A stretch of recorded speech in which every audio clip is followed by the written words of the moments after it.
Bharatiya Janata party से पूछना चाहता हूँ कि भारतीय जनता पार्टी 15 सालों के अंदर अपना एक काम ये बताए कि हमने दिल्ली के अंदर एमसीडी में रहकर हमने ये काम अच्छा किया है। बीजेपी का मतलब सेवा है, सेवक अपना बनाए रखना। बीजेपी का मतलब सेवा है, सेवक अपना बनाए रखना। खोखले प्रचार हम करते नहीं, चरणों में हमको बसाए रखना। हमें मोदी जी की जो एक सोच है उसको दिल्ली में हम ला रहे हैं, क्योंकि जो लोग विश्व में देख रहे हैं, जो लोग अलग अलग राज्यों में देख रहे हैं जहाँ पूर्ण हमारी सत्ता है, तो वहाँ पर बहुत ज़्यादा जो है वो अंतर दिखाई देता है दिल्ली में और वहाँ पे। केवल केजरीवाल जी एक 150 रुपये फ्री का एक नारा देकर जनता को भ्रमित कर रहे हैं, गुमराह कर रहे हैं। सभी बीजेपी सेवा में लगी थी।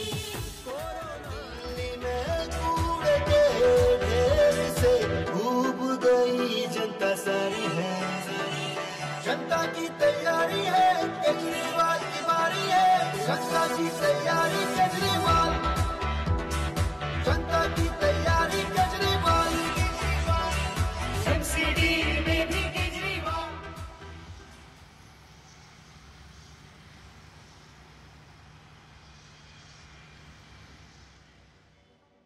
दिसंबर 2020 में इंडियन एक्सप्रेस अखबार में छपे एक लेख में former chief economic adviser Arvind Subramanian ने बीजेपी सरकार द्वारा चलाई जा रही स्कीम्स को न्यू वेलफेयरिज्म की परिभाषा दी थी। आर्टिकल में ये समझाने का प्रयास किया गया था कि आखिर कैसे एनडीए सरकार का पॉपुलिज्म यूपीए सरकार के पॉपुलिज्म से 2 कदम आगे है। जहां यूपीए सरकार का वेलफेयरिज्म कुछ अधिकार या राइट्स पर आधारित था जिन्हें क्वांटिफाई करना मुश्किल था, वहीं एनडीए सरकार का पॉपुलिज्म कुछ ऐसी वस्तुओं पर आधारित है जैसे कि सिलेंडर और टॉयलेट, जिन्हें क्वांटिफाई करना आसान है। बीजेपी के इसी न्यू वेलफेयरिज्म के चेहरे के रूप में प्रधानमंत्री नरेंद्र मोदी उभरे हैं, जिन्हें पार्टी द्वारा हर इलेक्शन में ट्रम्प कार्ड की तरह इस्तेमाल किया जाता है।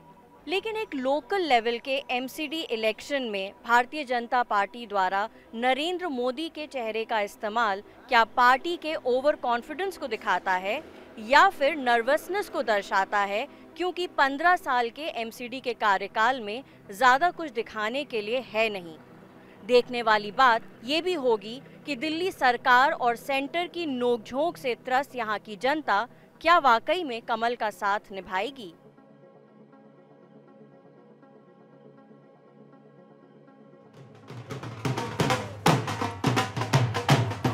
एमसीडी चुनाव की घोषणा क्या हुई, मानो राजनीतिक दलों के लिए युद्ध का शंखनाद हो गया। पूरी दिल्ली में इस समय भाजपा के ये होर्डिंग सभी मुख्य रास्तों पर देखे जा सकते हैं। सेवा ही विचार नहीं खोखले प्रचार स्लोगन के साथ पार्टी एमसीडी के चुनावी मैदान में उतरी है। गौर करने वाली बात है कि पार्टी के प्रचार में प्रधानमंत्री मोदी की फोटो पार्टी के प्रदेश अध्यक्ष आदेश गुप्ता से कहीं ज्यादा नजर आती है। अगर कहा जाए कि इन होर्डिंग्स में भी एक पैटर्न जरूर है तो इसे बड़बोलापन नहीं कहा जा सकता। कैंडिडेट द्वारा लगाई गई इस होर्डिंग में बड़े नेता ऊपर नजर आते हैं ताकि लोगों को कैंडिडेट का चेहरा याद रहे, जो किसी भी होर्डिंग का असल मकसद होता है।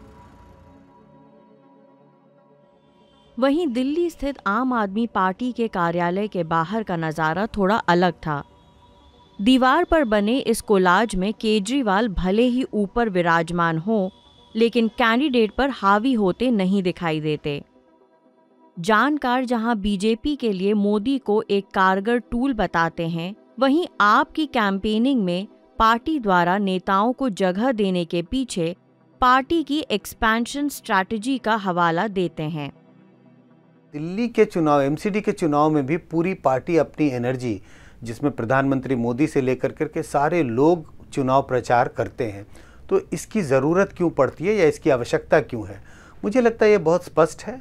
बहुत पहले जब अमित शाह पार्टी के प्रेसिडेंट थे, उन्होंने इस बात को स्पष्ट किया था, फ्रॉम पी टू पी, चाहे वो पंचायत का चुनाव हो चाहे पार्लियामेंट का चुनाव हो, हम हर चुनाव को को इम्पोर्टेंस देते हैं, हर चुनाव का महत्व समझते हैं और हम किसी चुनाव को हल्के में नहीं लेते। लेकिन जहां सबसे अहम तरीके से कैंपेन की बात आती है कि वोटरों को मोबिलाइज करना है, वोटरों को इम्प्रेस करना है, तो जैसा हम अपने सबसे अच्छे टूल का इस्तेमाल करते हैं, तो बीजेपी भी सबसे अपने अच्छे टूल का इस्तेमाल करती है, क्योंकि पार्टी विस्तार के मोड में है, उन्हें दूसरे राज्यों में चुनाव लड़ना है।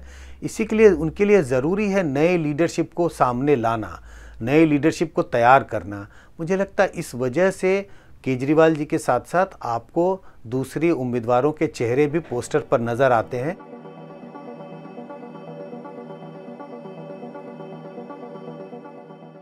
दक्षिणी दिल्ली स्थित गौतमपुरी वार्ड की कुल जनसंख्या 51,072 है। यहाँ रहने वाले बीच चौक में इस खड्डे या कूड़े के ढेर से काफी परेशान हैं। यहाँ सब्जी मंडी के पीछे की नालियाँ जाम पड़ी हैं। वहीं कुछ जगह ऐसी भी हैं जहाँ नालियाँ नजर ही नहीं आती। पास बिल्कुल जस्ट घर के पास एक खत्ता बना हुआ है मैम। आप देखिए बिल्कुल गाय भैंसे इतनी पड़ी हुई है, रोड पे गाड़ी चलती है, बच्चे चलते हैं, मार्केट की लाइन है ये मैम। इतने एक्सीडेंट होते हैं, इतनी गंदगी फैलती है। अभी तो आपको साफ दिख रहा है, लेकिन ये कूड़ा वहाँ से वहाँ तक और वहाँ से वहाँ तक और यहाँ तक पूरे में कूड़ा फैला रहता है। हम चाहते हैं कि ये कूड़ेदान जो है मैम, ये यहाँ से हटना चाहिए। अंदर वालों के लिए कोई सुविधा नहीं है, जो मतलब 2-3 घर जैसे सामने के आ जाते हैं उनके लिए है, उसके बाद कुछ नहीं है। और रोड पे जैसे आपकी नज़र जाएगी तो उतनी दूर में सफाई दिखेगी, अंदर जाओगे कॉलोनी में तो आपको सफाई नहीं मिलेगी, कोई नाली नहीं है, कोई पानी की वो नहीं है, बंदोबस्त कुछ नहीं है। गौतमपुरी से आम आदमी पार्टी ने मंजू निर्मल को टिकट दिया है। मंजू के पति राजू निर्मल 2019 में आप के सदस्य बने थे। इससे पहले 2017 के एमसीडी चुनाव में राजू निर्मल को भाजपा ने बदरपुर से टिकट दिया था।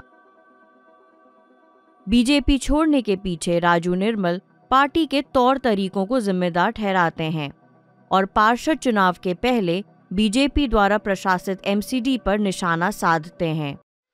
मैं भारतीय जनता पार्टी से 2017 में चुनाव जरूर लड़ा, लेकिन जब मैंने वहाँ पर जाकर देखा मैंने खाली झूठी बातें हैं, झूठी चीज़ें हैं, खाली दिखावा ज़्यादा है।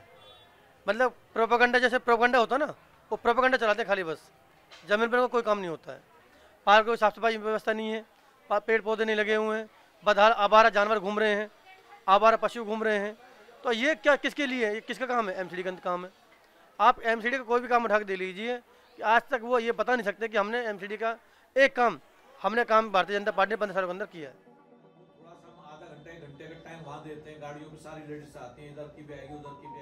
बूथ स्तर पर डोर टू डोर कैंपेनिंग की रूपरेखा तैयार की जाती है। शाम होते ही कैंपेनिंग की शुरुआत लाउडस्पीकर पर मुख्यमंत्री केजरीवाल की अपील चलाकर होती है। नालियों की सफाई नहीं होती है। कुछ लोग कहते हैं केजरीवाल जी आपने बिजली फ्री कर दी, हमें बहुत सहारा मिला, आपने दिल्ली में पावर कट खत्म कर दिए, स्कूल इतने अच्छे कर दिए। और फिर केजरीवाल पर ही आधारित गाने की धुन पर निर्मल दंपत्ति पर्चे बांटने निकल पड़ते हैं।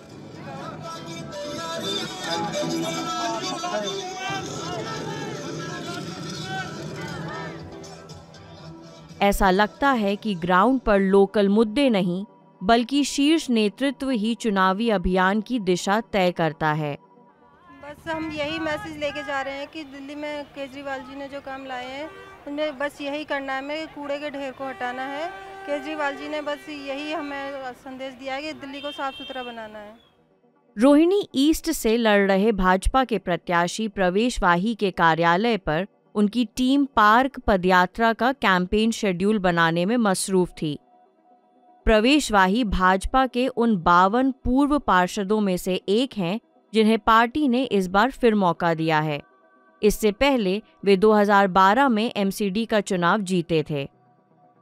पार्टी की तरफ से बांटे जा रहे इस 2 पन्ने के पैम्फलेट पर जरा नजर डालिए।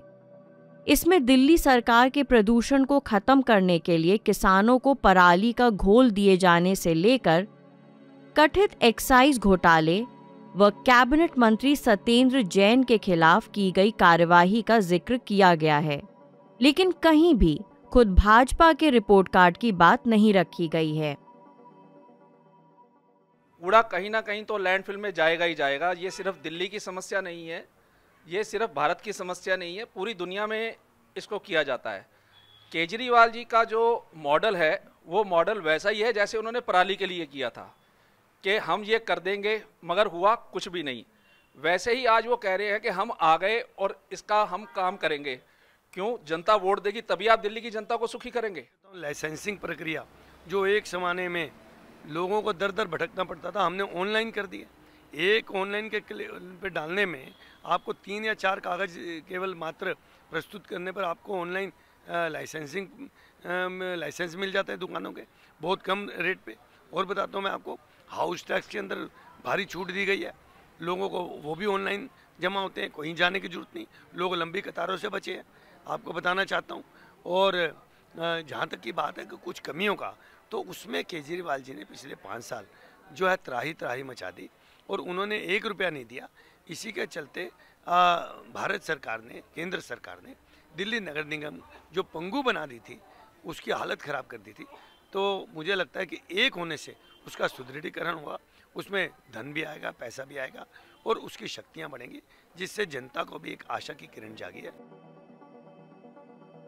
वहीं आम आदमी पार्टी की तरफ से उप मुख्यमंत्री मनीष सिसोदिया अपने रिकॉर्ड किए मैसेज के जरिए केंद्र और राज्य के बीच की लड़ाई का हवाला देते हुए वोट मांगते सुनाई पड़ते हैं। केजरीवाल जी को ही वोट देना, क्योंकि दिल्ली में केजरीवाल जी की सरकार है और एमसीडी में केजरीवाल जी की सरकार बनने वाली है। अब केजरीवाल जी का काउंसलर बनेगा तो आपके सारे काम कराएगा, और अगर आपने गलती से बीजेपी का काउंसलर बनवा दिया तो वो 24 घंटे केजरीवाल जी से लड़ेगा। देखो जी, जब एक ही जने की सरकार आती है ना तब काम होते हैं। या तो बीजेपी की पूरी सरकार दिल्ली में बीजेपी की हो, चाहे वो एमसीडी हो, चाहे वो कोई और दूसरी हो, तब काम हो पाते हैं। अगर एक सरकार किसी की है और एक सरकार किसी की है तो काम नहीं हो पाते। फिर मेन तो साफ सफाई है, फिर एजुकेशन है, और ऐसे 3-4 मुद्दे हैं जो आप तो कहती है जी मैं अपना कर रही हूँ, लेकिन वो कर भी रहे हैं। ऐसी बात नहीं है कि दिख भी रहा है, स्कूल भी अच्छे बने हैं। हाँ, तो राज्य का है जो मैं कह रहा हूँ आपको दिया था, और लोग उसमें आया था जो प्रधानमंत्री का, उनको बीजेपी को। प्रधानमंत्री मोदी जैसे खुद कैंपेनिंग में नजर आ रहे हैं, होर्डिंग्स में हैं, तो आपको किन पे ज़्यादा भरोसा है लोकल लेवल के काम को लेकर? लोकल के लिए तो ये अभी जो भी काम कर रहे हैं हमारे कॉलोनी के अंदर तो आपके कर रहे हैं। अब इनका राजनीतिक क्या है ये तो हम नहीं जानते, पर कर रहे हैं, उन्हें अपने टाइम में वो कर रहे हैं। दिल्ली बीजेपी ने कैंपेन गाने के रूप में इस वीडियो को रिलीज किया है। वहीं आप की तरफ से भी अभियान पर आधारित एक गीत लॉन्च किया गया है। हालांकि ये समझना थोड़ा मुश्किल था कि इस गाने का सिर्फ ऑडियो संस्करण ही क्यों निकाला गया। पार्टी का निर्णय है, पार्टी ने निर्णय लिया है, ऑडियो आएगा, कुछ समय हो सकता है, जल्दी वीडियो भी आने वाला है, जल्दी पार्टी वीडियो लॉन्च करेगी। भाजपा ने अपने गाने में जहां कोविड मैनेजमेंट, मुफ्त वैक्सीन, मुफ्त राशन और झुग्गी में रहने वालों को पक्का मकान देने की बात कही है, आप लोगों के समक्ष एमसीडी में भ्रष्टाचार और कूड़े के पहाड़ पर कटाक्ष करती सुनाई पड़ती है। यहाँ ये समझना जरूरी है कि दोनों पार्टियों की छींटाकशी के बीच ये एमसीडी के मुख्य काम हैं जिनके बारे में हमें यानी नागरिकों को स्पष्ट जानकारी नहीं दी जाती।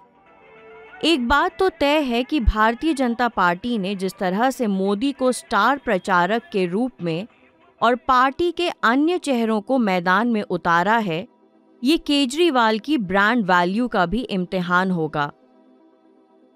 किसका पलड़ा भारी रहेगा ये तो 4 दिसंबर के बाद ही पता चल पाएगा।